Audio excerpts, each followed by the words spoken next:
일경 차량과 소묘에 나선 차량이 한꺼번에 몰리면서 고속도로가 양방향 모두 극심한 정체를 빚고 있습니다. 정체는 내일 새벽쯤에나 풀릴 것으로 보입니다. 검찰이 조국 장관 가족이 투자한 사모펀드 의혹이 불거진 뒤 해외로 출국한 조 장관의 오촌 조카 강제 송환을 추진합니다. 조 장관의 오촌 조카는 지난달 말 필리핀으로 출국한 뒤 베트남으로 거처를 옮긴 것으로 전해집니다. 정치권이 조국 수사 상황을 주시하며 추석 연휴 이후 전국 구상에 몰두하고 있습니다. 조국 정국이 앞으로 어떻게 전개될지 전망해봤습니다. 오늘 아침 인천 도착 예정이었던 태국 방콕발 아시아나 여객기가 기체 결함으로 출발이 지연돼 500명 가까운 승객들이 현지에서 발이 묶였습니다. 해당 여객기는 내일 아침 도착 예정이어서 한국에서 추석을 세려던 승객들의 불만이 이어졌습니다. 강원도의 한 공원 묘지에서 승용차가 성묘객을 덮쳐 4명이 중경상을 입었습니다. 문재인 대통령이 오는 22일부터 닷새 동안 미국을 방문해 트럼프 대통령을 만날 예정입니다. 트럼프 대통령이 김정은을 만날 의향이 있다며 유화 메시지를 이어가고 있는 만큼 문 대통령은 미국 협상 돌파구 마련에 나설 것으로 보입니다.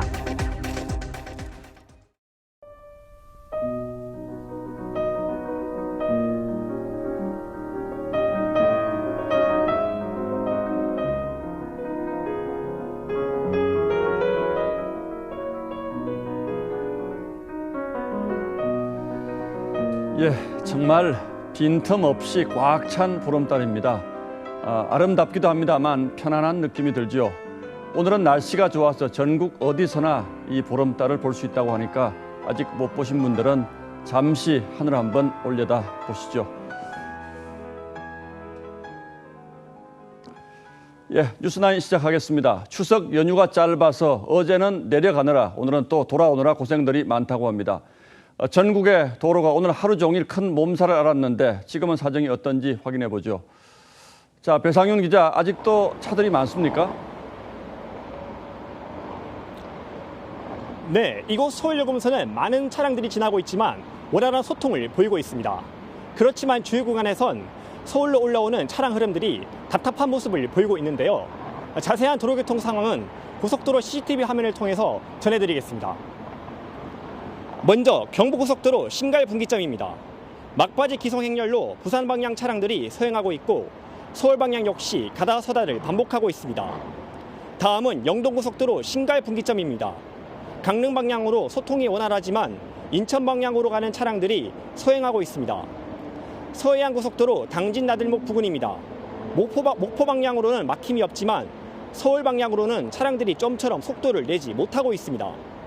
오늘 오후 한때 정체가 절정에 달하면서 서울에서 부산까지 9시간 10분 넘게 걸리기도 했습니다.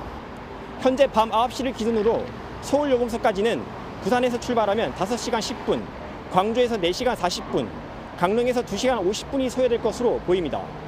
한국도로공사는 오늘 전국 교통량이 이번 추석 연휴 중 가장 많은 622만 대로 예상했고 현재까지의 교통량은 498만 대입니다. 고향으로 내려가는 귀성길 정체는 밤 9시 전후로 많이 해소됐지만 서울로 오는 상행성 정체는 내일 새벽 3시까지 이어지겠습니다. 지금까지 서울요금소에서 TV조선 배상윤입니다. 오늘은 더도 말고 덜도 말고 한가위만 같아라는 바로 그 한가위 추석입니다. 오랜만에 가족을 만나고 조상의 음덕을 기리고 모처럼 성묘에 나들이 나온 분들도 많았습니다. 탈북민들은 광화문 광장에 차례상을 차리고 탈북민들에게 관심을 가져달라고 호소했습니다. 이재림 기자가 돌아봤습니다. 흰 도포를 차려입고 가득 따른 술 한 잔을 올립니다. 줄지어 선 가족들은 절을 올립니다. 독립운동가 류인석 선생의 후손들이 차린 차례상입니다. 음덕으로다 해서 이제 조상의 제사를 내내 지내는 겁니다. 뭐 애들도 자석들 나 죽으면 어떻게 흘런지 그건 뭐 내가 예측을 못하는 거고 내가 가르치긴 해야죠. 서울 광화문에도 차례상이 차려졌습니다. 명절마다 북한을 바라보며 임진각에 모이던 탈북민들이 시내에 모인 겁니다.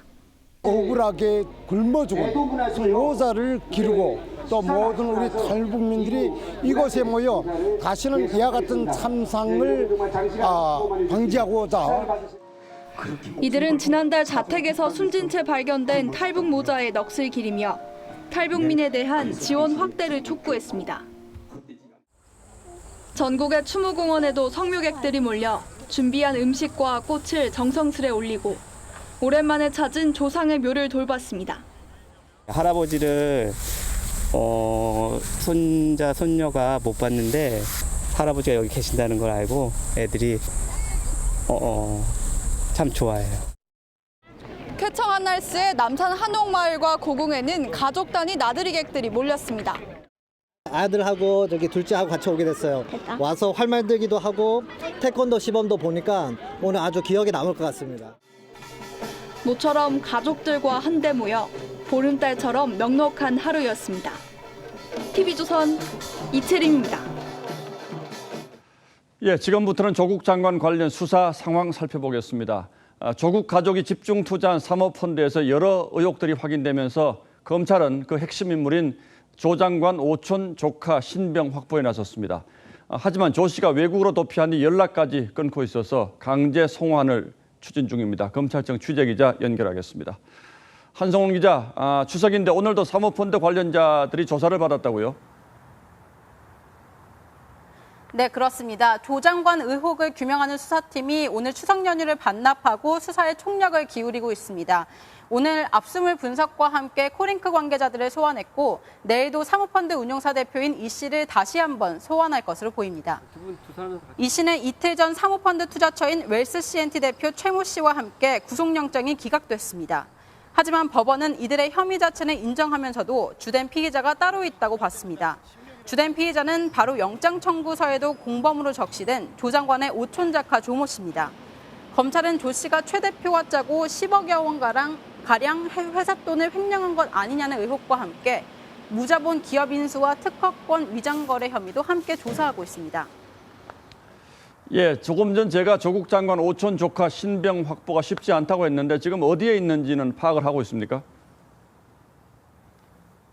네, 조 씨는 지난달 필리핀으로 출국한 것으로 알려졌습니다. 이후 베트남으로 이동했을 가능성이나 괌에서 목격됐다는 설이 흘러나오지만 아직 행방이 묘연한 상태입니다. 이에 검찰은 국제 공조 수사를 통해서 조만간 강제 송환에 착수할 것으로 보입니다. 당초 함께 출국한 것으로 알려진 코링크 대표 이 씨가 자진 입국해 조사를 받는 것과는 달리 조 씨는 해외에서 관련자들에게 전화를 걸어 회유하려는 정황이 드러났습니다. 또 해외에서 대형 로펌사들을 접촉해 변호인을 선임하려고 하는 등 대비를 하고 있는 것으로 전해집니다. 이에 따라 검찰도 수사 진행을 위해 조 씨에 대한 체포영장 발부와 여권 무효화 조치 등 신병 확보 방안을 추진하고 있는 것으로 알려졌습니다. 다만 시일이 오래 걸릴 가능성이 있어 자진 입국을 설득하는 방안도 병행할 것으로 보입니다. 지금까지 서울중앙지검에서 TV조선 한송원입니다. 검찰 취재기자 얘기를 들어보면 이번 의혹에 곳곳에서 조 씨가 등장하는데 바로 그 조 씨가 해외로 도피를 해버리는 바람에 수사가 막히는 경우가 많다고 합니다. 특히 며칠 전 공개된 통화 녹취록에서 조 씨가 특정 업체 이름을 거론하며 이게 나가면 다 죽는다라고 말한 대목이 있습니다. 익성이라는 자동차 부품 업체를 언급하며 한 말인데 이 말에 어떤 배경이 있는지 백연상 기자가 설명하겠습니다.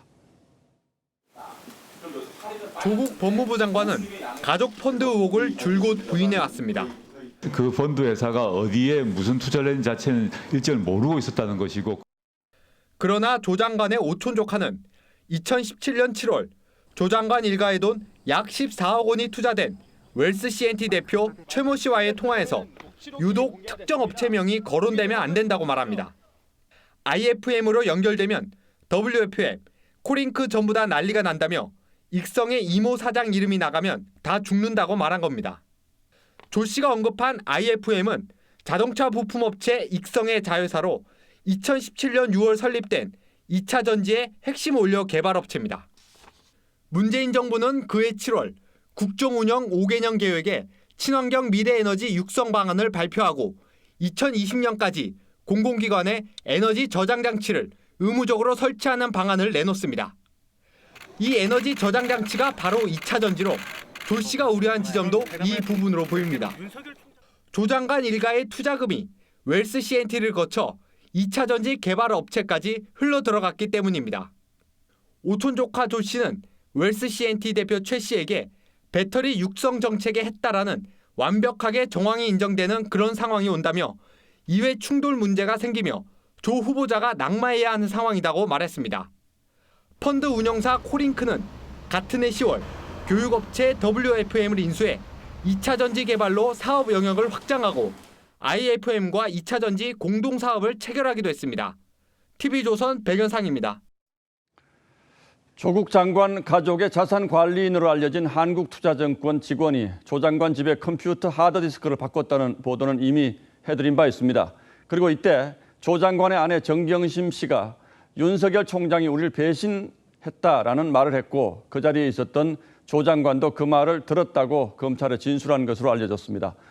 믿는 사람들끼리 편하게 한 말이겠지만 이 말이 갖는 의미가 간단치 않다고 판단해서 그 당시 상황을 다시 짚어보겠습니다. 보도에 윤수영 기자입니다. 지난달 말 조국 장관 가족의 자산을 관리해온 한국투자증권 직원 김모 씨는 조 장관의 부인 정경심 씨 부탁으로 집에 있는 컴퓨터에서 옛 하드디스크 2개를 교체했습니다. 조 장관 의혹을 수사하던 검찰이 대대적 압수수색을 벌인 직후 벌어진 일입니다. 이 과정에서 정 씨는 함께 있던 김 씨와 당시 퇴근하고 돌아온 조 장관에게 윤석열 검찰이 우릴 배신했다는 말을 했습니다. 또 김 씨에게 교체한 하드디스크를 보관하다가 나중에 다시 설치해달라고 부탁했습니다. 김 씨는 검찰 조사 과정에서 이 같은 정 씨의 발언을 진술한 것으로 알려졌습니다. 해당 발언에 대한 취재진 질문에 조 장관은 아무런 답을 하지 않았습니다. 아내께서 윤석열 검찰이 불출했다 이런 얘기 했다는 계획이 있는데 검찰은 증거인멸 피의자인 김 씨가 조 장관으로부터 도와줘서 고맙다는 말을 들었다는 진술 등을 바탕으로 정 씨의 행위에 조 장관이 관여했는지 여부도 조사하고 있는 것으로 알려졌습니다. 김 씨가 보관 중이던 하드디스크를 확보한 검찰은 분석을 마치는 대로 추석 연휴 이후 정 교수를 소환하는 방안을 검토하고 있습니다. TV조선 윤수영입니다. 조국 장관의 아들은 2013년 서울대 공익인권법센터에서 인턴 활동 예정서라는 걸 받습니다. 그리고 4년 뒤 또 인턴 증명서를 받는데 첫 번째 것은 당시 센터장이자 조 장관과 가까운 한인섭 교수의 지시로 발급됐고 두 번째 증명서 역시 한 교수의 제자가 발급했다는 사실을 저희가 확인했습니다. 그런데 어떤 과정을 거쳐서 이 증명서들이 발급됐는지 확인하기 위해서 저희가 여러 차례 접촉을 시도했습니다만 전혀 연락이 닿지 않고 있습니다. 이 보도를 보고라도 해명을 해온다면 다음 보도에 충실히 반영하도록 하겠습니다. 이태영 기자가 취재했습니다. 조국 법무부 장관 아들이 2013년 서울대 공익인권법센터에서 발급받은 인턴 활동 예정 증명서와 2017년 발급받은 활동 증명서입니다. 2017년 증명서에는 예정이라는 글자가 제목에 빠졌지만 활동 사항을 적는 란에는 여전히 예정으로 돼 있습니다. 2013년 증명서를 일부 고쳐 그대로 다시 발급했다는 의혹이 제기된 이유입니다. 그 받아간 거는 보니까 예전 증명서 그 양식을 조금 변형해가지고 인턴 예정 증명서에서 예정만 빼고 그렇게 바로 받아간 것 같아요. 그러나 2017년에 활동 증명서를 발급하려면 담당자가 인턴 당시 센터장인 한인섭 교수에게 조 장관 아들이 실제 인턴을 했는지 확인을 거쳐야 합니다. 담당자로 표시된 사무국장 김모 씨는 한 교수와 서울대 법대 사제지간이고 지금은 공교롭게도 한 교수가 원장으로 재직 중인 형사정책연구원에서 일하고 있습니다. 한 원장이 지난해 취임하고 1년이 지난 올해 정규직으로 채용된 겁니다. 증명서 발급 경위를 확인하기 위해 연휴를 앞두고 한 원장과 김 씨를 계속 찾아갔지만 두 사람 다 자리를 비웠습니다. 오늘 휴가 가신 건가요?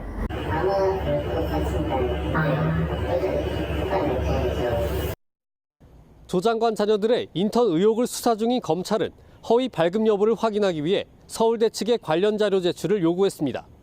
TV조선 이태영입니다. 예, 추석을 맞아서 여러 곳에서 여론조사 결과를 발표했습니다. 조국 장관 임명에 대해서는 부정적인 여론이 상당한 것 같은데 야당이 그 반사 이익을 누리지는 못하는 것 같습니다. 윤태훈 기자 보도 먼저 보시고 이게 뭘 뜻하는지 자세히 분석해 보겠습니다. 한국리서치가 어제 발표한 여론조사 결과 조국 법무장관 임명에 대해 잘못했다는 부정 답변은 51%로 잘했다는 긍정 답변 38.9%보다 12.1%포인트 높았습니다. 문재인 대통령을 지지하는 20대도 조 장관 임명에는 부정적 의견이 많았습니다. 민주당 지지율이 우위를 보였던 서울과 인천, 경기 등 수도권과 충청권에서도 조 장관 임명에 대해서는 부정평가가 높았습니다. 문 대통령의 국정 운영에 대해 긍정평가한 사람의 10% 역시 조 장관 임명에는 부정적이었습니다. 이 같은 여론의 흐름에도 정당 지지율은 큰 변동이 없었습니다. 리얼미터가 조 장관 임명 후 사흘 동안 실시한 정당 지지율 여론조사 결과 더불어민주당은 39.5%로 지난주보다 소폭 상승했고 자유한국당은 30%대를 회복했지만 중도층 흡수에는 실패하며 큰 반등은 없었습니다. 정치권에서는 바른미래당과 우리공화당 등 여전히 보수 야권이 분열돼 있는 데다 나경원 원내대표 아들 논문 의혹과 장제원 의원 아들 음주운전 사고 등 최근 벌어진 사건들이 중도층을 흡수하지 못하는 악재가 되고 있다고 분석했습니다. TV조선 윤태윤입니다. 예, 지금부터는 정치부 김정우 기자와 함께 추석 민심을 분석해보고 앞으로 전국이 어떻게 전개될지도 좀 물어보도록 하겠습니다. 자, 김 기자 어서 오십시오. 자, 조국 악재에도 불구하고 민주당의 지지율이 많이 빠지거나 뭐 그런 것 같지는 않은데 그래도 민주당은 고민이 많겠죠. 예, 그 추석 여론 동향을 일단 예의주시하면서 어떻게든 이 전국을 일단락하려는 그런 움직임을 보이고 있습니다. 예. 정쟁을 끝내고 이제 민생에 집중을 하겠다는 입장인데 당 내부에선 여전히 고민이 많습니다. 특히 이번 사태로 여당의 주요 지지 기반인 젊은 층의 이탈로 이어질까 봐 걱정하는 목소리도 높습니다. 다만 연휴 직후인 18일부터 조국 장관이 참석하는 당정청 사법개혁 협의를 여는 등 검찰개혁 움직임에는 속도를 내겠다는 입장입니다. 보수권의 통합 이것도 지금 관심이 있는데 한국당이나 바른미래당은 추석 이후에 어떻게 움직일까요? 예, 지금도 한국당 황교안 대표는 1인 시위를 하고 있고요. 예. 그리고 바른미래당 손학규 대표도 광화문 촛불 집회를 이어가고 있습니다. 예. 그리고 청문회 이후에 뒤늦게 국회에 제출된 자료도 꽤 많기 때문에 추석 이후에 정치권에서 추가 의혹이 제기될 가능성도 있습니다. 그런데 이번에 발표된 이제 여론조사 결과들을 보면 조국 장관 임명에 대해서는 부정적인 여론이 상당한 것 같은데 이걸 자유한국당이 흡수하고 있는 것 같지는 않죠? 그건 왜 그렇습니까? 예, 한 여론조사 전문가가 이렇게 해석을 했습니다. 파스타가 싫다고 청국장 먹지는 않는다. 예. 이렇게 얘기했는데요. 지금 조국 사태로 현 정권에 대한 불만이 증폭이 돼 있지만 야당 대신에 무당층으로 이렇게 돌아설 수 있다는 겁니다. 특히 한국당 상황을 보면 정체성 재확립이나 정책 대안 경쟁력 그리고 인물 영입과 같은 유입 요소는 여전히 약한데 예. 여권에서 역공 중인 나경원 원내대표 아들에 대한 의혹이나 장제원 의원 아들의 음주 사고와 같은 유출 요소는 계속 이어지기 때문입니다. 그리고 지난 대선 때 문재인 대통령을 지지했던 중도층들이 아직은 자기 부정까지 하기 어렵다는 그런 관측도 있습니다. 예, 지난 패스트트랙을 둘러싼 폭력 사태로 현역 의원 100명 넘죠. 이 100여 명이 앞으로 이제 검찰 조사를 받아야 하지 않습니까? 이것도 전국의 변수가 되겠죠? 예, 현재 현역 의원 109명이 검찰 수사 대상이 돼 있는데요. 예. 이 중 상당수가 한국당 소속입니다.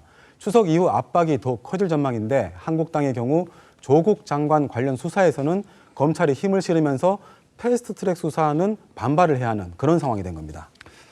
일단 추석 연휴가 끝나고 나면 조국 장관 해임 건의안 이거 지금 야당이 내겠다는 거 아닙니까? 이건 가능성이 있습니까?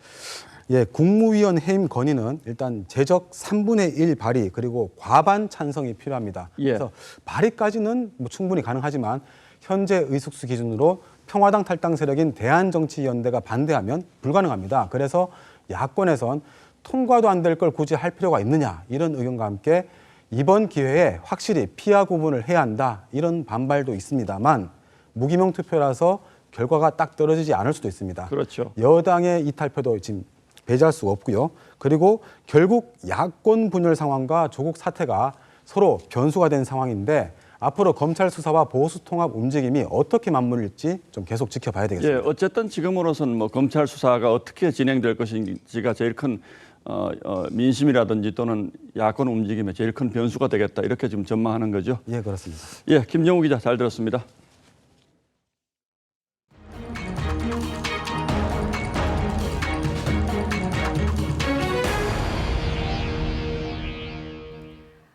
동해안에서 산불이 발생한 게 지난 4월인데 여전히 이재민 1,500여 명은 비좁은 컨테이너 주택과 단칸방 생활을 이어가고 있습니다. 가족들과 함께 차례를 지낼 상황이 못 돼 자녀들의 귀성도 만류했습니다. 이승훈 기자입니다. 강원 고성의 한 비닐하우스입니다. 김명호 씨는 지난 4월 산불로 21년 살아온 집을 잃었습니다. 자치단체가 컨테이너를 제공했지만 아내와 딸과 함께 쓰기엔 비좁아 5달째 이곳에서 생활합니다. 올 추석 차례는 포기했습니다. 자식과 손주들이 와도 쉴 공간이 없습니다. 제사를 이거 지낼 수도 없잖아요. 집도 없는데 지낼 수도 없고 뭐 집기라든가 집기가 하나도 없잖아요. 동해안 산불로 고성 등 3개 시군에서는 주택 553채가 불탔습니다. 산불로 집을 잃은 이재민들은 비좁은 컨테이너나 간이 텐트에서 추석을 보냅니다. 하루하루가 힘들다 보니 명절 분위기 자체가 사라졌습니다. 아무것도 없어요. 지금 다 탔어요. 뭐 아무 그릇이나 밥도 넣고 그냥 뭐 해놓고 그냥 씻어 지내고 말고. 포항 지진 이재민 70여 명은 2년째 대피소와 컨테이너에서 머뭅니다. 지진 트라우마로 일반 주택에 거주하지 못하기 때문입니다. 올해 추석도 가족 모임은 포기했습니다. 애들이 막 손주들도 오고 막 그랬는데 이제는 뭐 내 혼자 있으니까 쓸쓸하지. 기약이 없는 피난 생활을 하는 이재민들. 명절이 오면 기대보단 걱정이 앞섭니다. TV조선 이승훈입니다. 추석을 맞아 이역만리 사막에서 바다에서 세계 평화에 기여하고 있는 해외 파병 장병들이 고국으로 메시지를 보내왔습니다. 사랑하는 가족과 우리 국민에게 무사히 임무를 완수하고 돌아오겠다는 약속을 전했습니다. 박재용 기자가 보도합니다. 레바논 남부 티르 지역에서 유엔 평화유지 활동 중인 동명부대. 서울에서 7,000km 넘게 떨어진 곳에서 영상 편지로 가족과 국민들에게 추석 인사를 대신합니다. 사랑하는 가족들 모두 보고 싶고 비록 함께하지 못하지만 이곳 레바논에서 마음만은 함께하겠습니다. 뜨거운 열정으로 완벽한 임무 수행을 약속하며 하나 되어 임무 완수하겠습니다. 충성! 지난달 13일 우리 선박의 안전한 항해를 위해 아덴만으로 간 청해부대원들은 갑판에서 합동 차례를 지냈습니다. 국민 여러분 안심하시고 편안한 추석 연휴 되십시오. 국민 여러분 사랑합니다.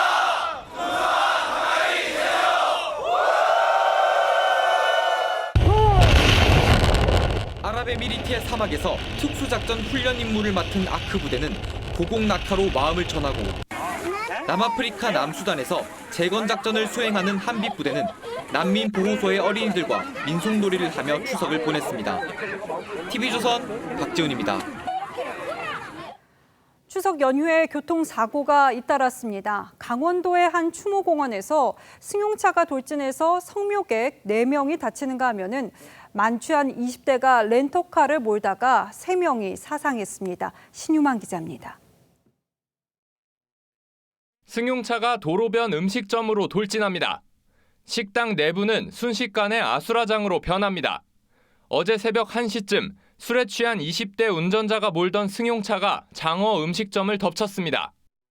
장어만 해도 한 거다가 7, 800만 원 손해가 났고 다 죽었으니까 참 대형률이 참 좋은 게 뭐 공사여도 한 그러니까 요리를 해야 된다고 하더라고. 오늘 낮 12시 50분쯤 삼척의 한 추모공원에서 77살 홍모 씨가 몰던 승용차가 성묘객 4명을 덮쳤습니다. 70살 서모 씨가 2m 높이 옹벽 아래로 떨어져 크게 다쳤습니다. 차를 돌려서 빼려다가 차가 이렇게 엑셀을 밟으셨나 봐요. 떨어지신 분은 그때 당시에 의식이 없어가지고. 오늘 아침 8시 12분쯤 충남 예산의 한 도로에서 만취 20대가 렌터카를 몰다 가로수를 들이받아 1명이 숨지고 2명이 다쳤습니다. 오늘 오전에는 중부고속도로 서청주 나들목에서 6중 추돌 사고가 나는 등 고속도로 연쇄 추돌 사고도 잇따랐습니다. 어제 오전 11시 10분쯤 대구에서 정신질환을 앓고 있는 20대 남성이 흉기를 들고 지하철역과 대형 마트를 배회했습니다. 출동한 경찰은 테이저건으로 제압한 뒤 정신병원에 강제 입원 조치했습니다. TV조선 신유만입니다. 오늘 아침 인천 도착 예정이었던 태국 방콕발 아시아나 여객기가 기체 결함으로 출발이 지연되면서 500명 가까운 승객들이 지금도 현지에 발이 묶여 있는데요. 이 한국에서 추석을 세려던 승객들의 불만이 이어졌습니다. 이상배 기자입니다. 담요를 둘러쓴 사람들이 공항 내부를 돌아다닙니다. 공항 게이트 앞은 사람들로 가득 찼습니다. 현지 시각으로 오늘 새벽 1시 40분쯤 태국 방콕 수완나푼 공항을 떠나 인천으로 올 예정이던 아시아나 항공 여객기가 돌연 기체 결함을 일으켰습니다. 승객들은 보안 검사를 마친 뒤 탑승 직전에야 갑작스레 지연 통보를 받았습니다. 495명에 달하는 승객들이 길게는 3시간 가까이 마냥 기다리다 최종적으로 항공기가 결항된 뒤 현지 호텔로 이동했습니다. 상당히 너무 낙후된 아주 형편없는 호텔로 갔는데 는 식사를 못 하고 있다 그러고 대응이 안 된 거는 정말 너무 심각한 정도로 안 됐어요.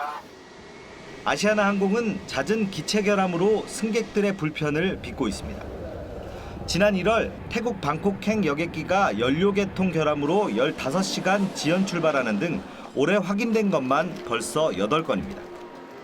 주로 노후 항공기가 문제인데 이번엔 아시아나가 2014년부터 야심차게 도입한 초대형 기종 A380까지 결함을 일으켰습니다. 공기압 계통 결함인 걸로 알고 있어요. 그거로 인해 이제 그 부품 공수하느라 지금 22시간 지연이 된 거고요.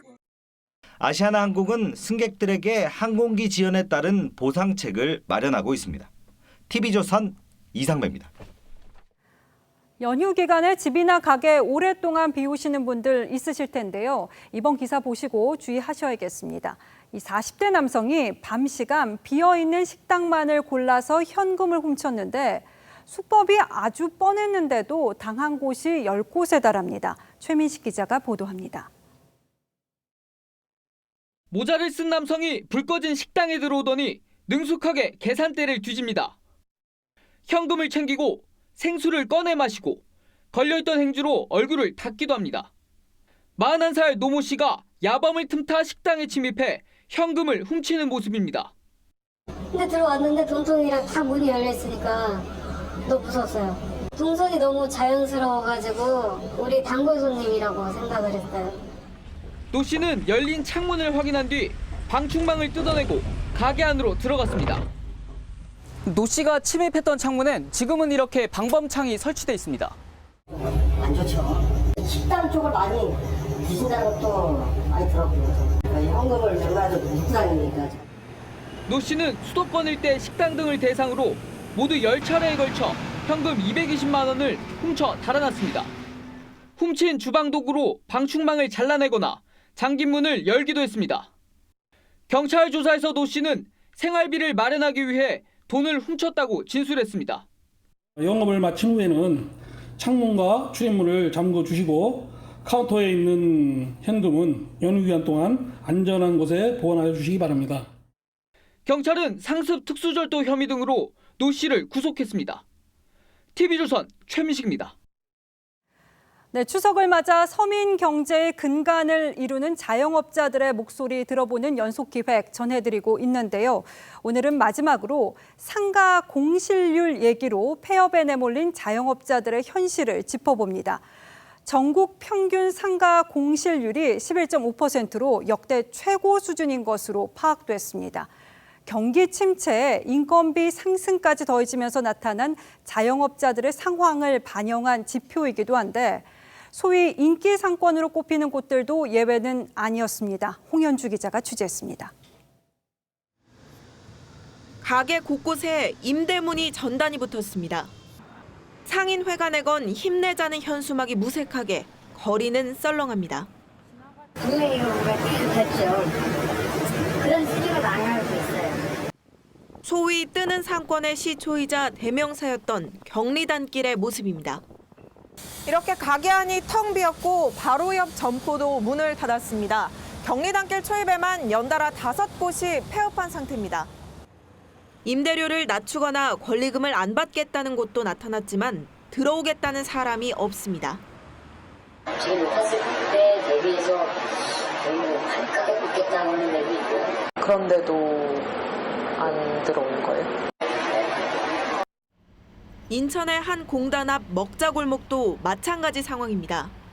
주변에 6천여 개 공장이 밀집해 있지만 다들 지갑을 닫았습니다. 자영업자들은 인건비 줄여가며 버티는 것도 이젠 한계라고 합니다. 최저임금이 얼마 올랐으니까 사업주의자가 저하고 집사람 좋아하는 거지. 안 그러면 임금 뭐 남는 게 별로 없어요. 지난 2분기 전국 평균 상가 공실률은 11.5%. 통계 작성 이후 최고 수준입니다. 이는 내수 경기 침체로 인한 매출 감소가 주 원인으로 볼 수 있는데요. 상가 시장의 침체는 당분간 계속될 것으로 보입니다. 활력을 잃은 거리, 텅 빈 점포는 영세 자영업자들의 눈물입니다. TV조선 홍현주입니다. 예, 다음 뉴스입니다. 문재인 대통령이 이달 말 유엔 총회에 참석하고 트럼프 대통령도 만납니다. 꽉 막힌 북한 문제 해결에 돌파구가 마련될지 주목됩니다. 백대우 기자가 취재했습니다. 문재인 대통령이 오는 22일 3박 5일 일정으로 유엔 총회가 열리는 미국을 방문합니다. 24일 유엔 총회 기조연설을 하고 트럼프 미국 대통령과의 단독 회담도 갖습니다. 도널드 트럼프 미 대통령과 한미 정상회담을 갖기로 했으며 회담의 구체적인 일정은 청와대와 백악관 간의 협의 중에 있습니다. 한일 문제와 함께 미북 정상회담 문제도 협의할 것으로 보입니다. 고민정 대변인은 한반도 평화를 향한 거대한 톱니바퀴가 움직이기 시작했다며 평화, 비핵화에 대한 정부의 의지는 변함이 없다고 했습니다. 한중 육자회담 수석대표인 이도훈 한반도 평화교섭본부장과 러자오우이 중국 외교부 부부장은 어제 베이징에서 만났습니다. 외교부는 한반도 비핵화에 기여한 미북 협상 재개를 위해 양측이 함께 노력해 나가기로 의견을 모았다고 전했습니다. TV조선 백대우입니다. 보신 것처럼 북한과의 대화 재개 분위기는 여러 곳에서 감지되고 있습니다. 트럼프 미국 대통령도 올해 안에 김정은 위원장을 만날 의향이 있다고 했습니다. 가을 전국에 북한 변수 가능성이 다시 떠오르고 있습니다. 이어서 유지현 기자가 보도합니다.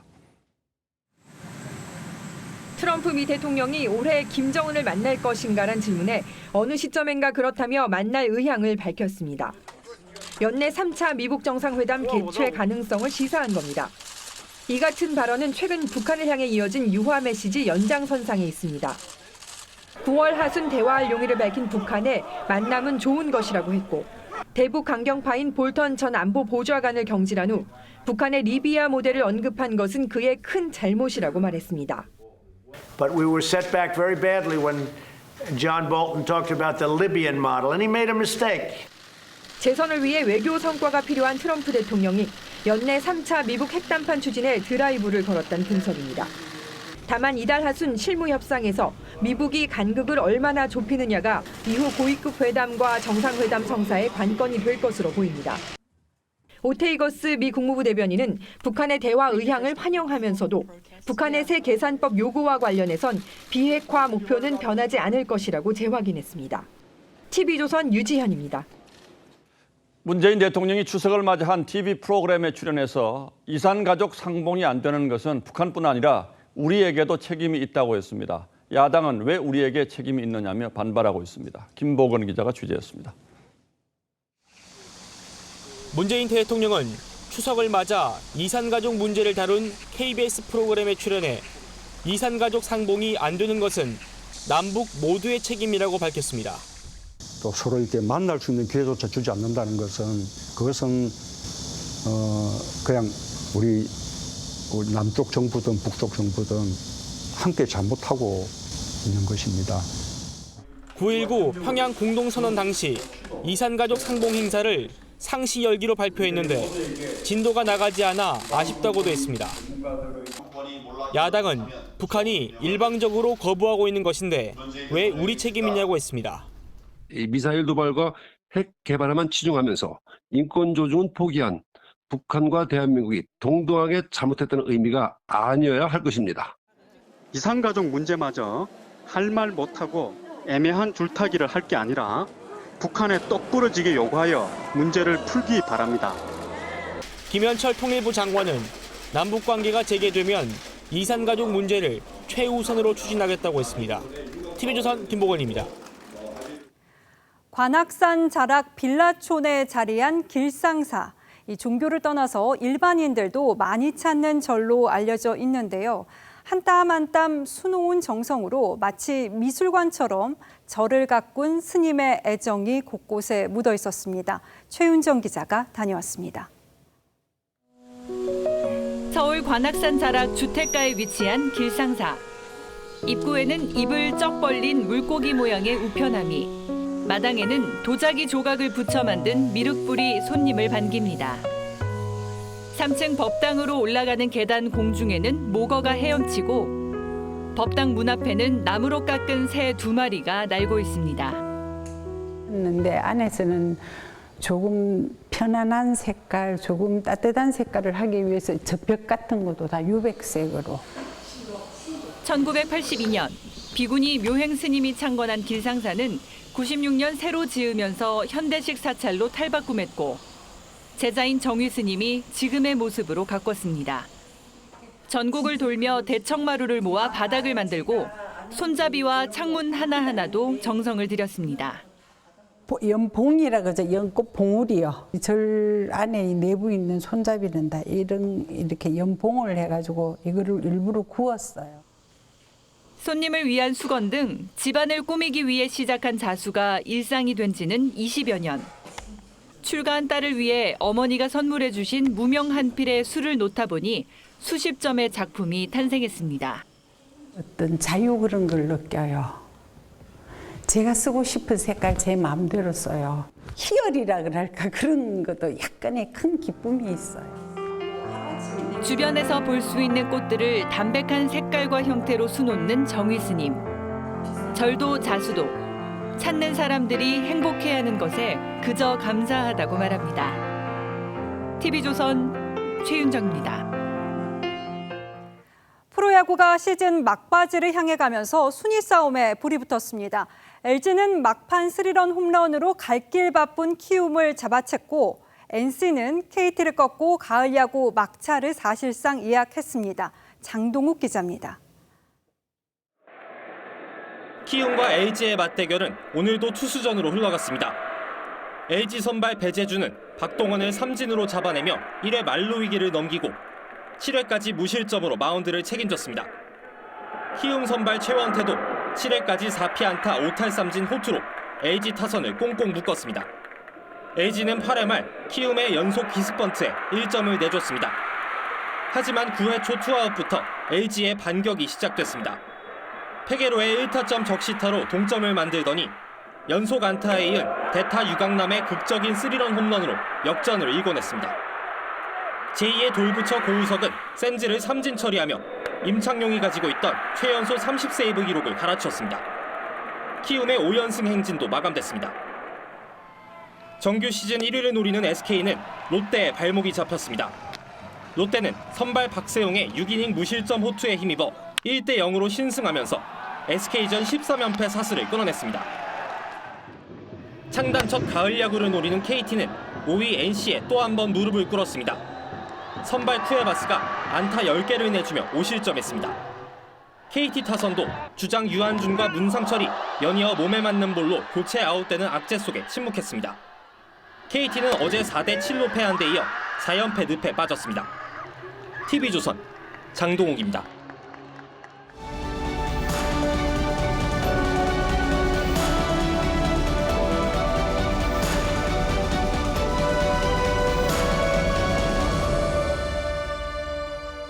어린 왕자를 쓴 프랑스 작가 생텍쥐페리는 국제 우편물 수송기 조종사였습니다.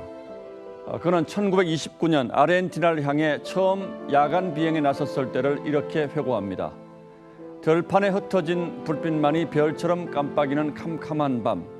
불빛들은 저마다 먹고 살 양식을 찾아 반짝이고 있었다.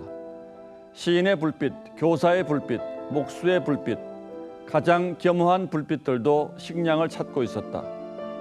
그는 한밤중에도 잠들지 않는 불빛을 보며 밥벌이의 고단함에 경외와 연민을 보냈습니다.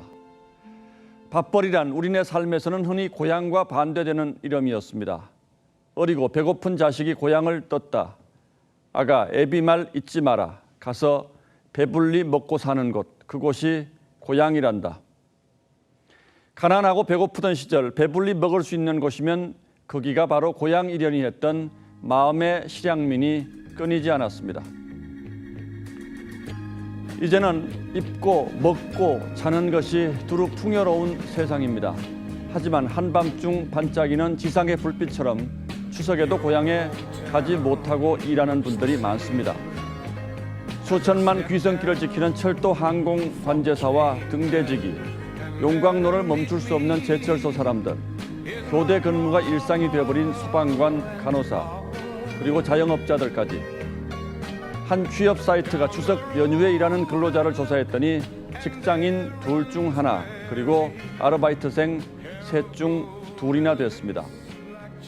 성인 5명 가운데 1명은 추석을 혼자 보내고 그 가운데 셋의 하나가 취업 준비생이랍니다. 그래도 북녘 땅 바라보는 실향민만큼 쓸쓸하고 서럽기야 하겠습니까? 이산가족 상봉 신청자 중에 세상을 등진 분이 이미 16분에 이릅니다. 갈수록 마음은 급하고 세월은 기다려주지 않습니다. 시선 200이 세상을 떠돌던 31살 가을밤의 뒤척입니다. 침상 앞에 달빛이 밝다.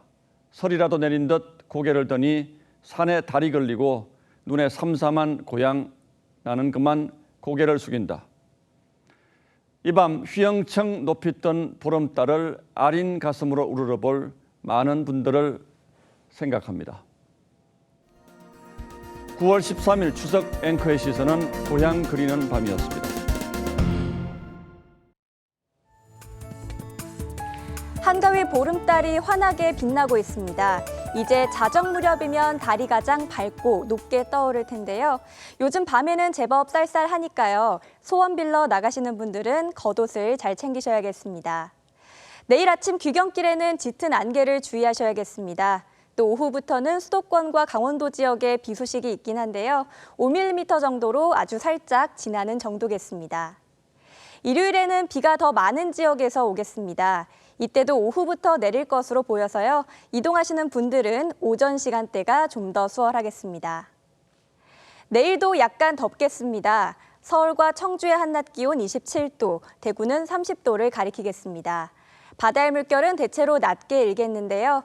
귀경길 해상교통 이용하시는 분들은 날씨로 인한 불편함은 없겠습니다. 날씨였습니다. 예, 지금 저희 스튜디오에도 보름달이 휘영청 떠올랐는데 윤희 앵커도 추석 덕담 한마디 하시죠. 네, 시청자 여러분께서 가족과 함께 마음이 편한 한가위 보내시기를 보름달에 바라겠습니다. 예, 추석날 전해드린 뉴스9은 여기서 모두 마치겠습니다. 네, 시청해주신 여러분 고맙습니다.